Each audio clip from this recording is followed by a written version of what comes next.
Yeah, and we were talking about what was the most effective way to help people who are victims of bullying and as a result of that have a low self-esteem. And you made a very strong point, which is that we should try our best to make sure that the victims do not feel like victims, you know, in the long run. Because at the end of the day, I mean, sadly, the world is full of bullies. People do it in different ways. Some are physically abusive, others are emotionally abusive, and in fact it's scary. You don't want to imagine the places where we have bullies, in corporate institutions, in the hospitals. everywhere. And so yeah, that's a very, very effective thing you're saying for the victim. But I had a different opinion, which was adding to what you said actually, which was the fact that I think that the bully himself or herself should be addressed. Why, which you added to by saying that we should find out why the bully is a bully, right? You want to say something more about that? Yeah, because as I said before, hurt people.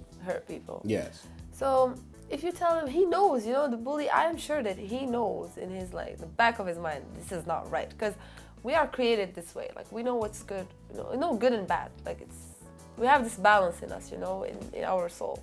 So we know already what's good and what's bad. And he knows, but he still does it to prove something to himself.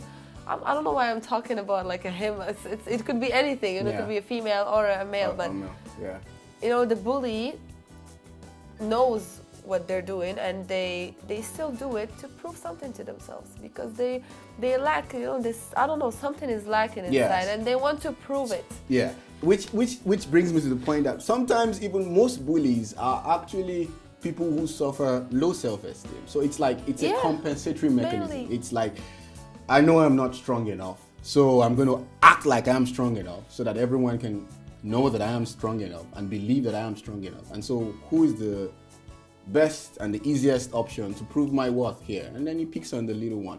Now, but I want to take you back a little bit. Do you mind to that experience of the guy pulling your hair, right? Just a little bit. Now, let's imagine you go back to that class.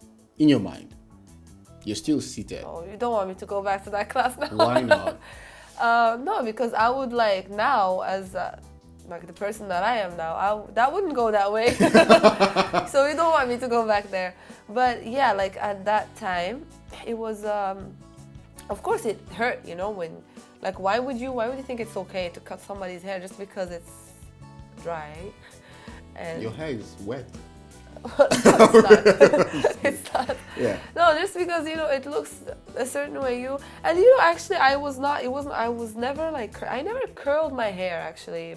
Looking back at it, I never curled it. It was just like either like in a bun or like braided or something.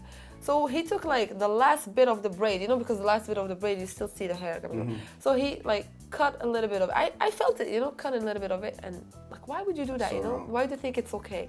So yeah, if I would go back, I would say something. I wouldn't just act like it didn't happen. So that's what I did.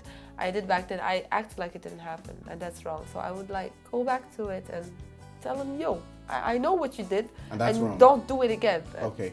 You know why I asked sorry. you this question? Because probably there are young girls who are watching this, or even young people who are presently having episodes with bullies, right?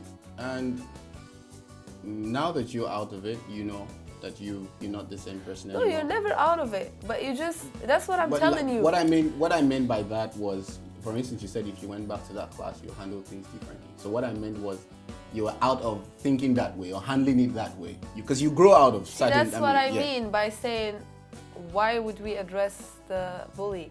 Because like, you're never gonna be out of it. Bullies will exist, will continue to exist. You'll never stop them from existing. Yeah. You'll never stop them from whatever. You can tell them anything, but they will never stop to do it. If they want to do it, they will do it, because it's a choice. You know? But don't you think indifference empowers them?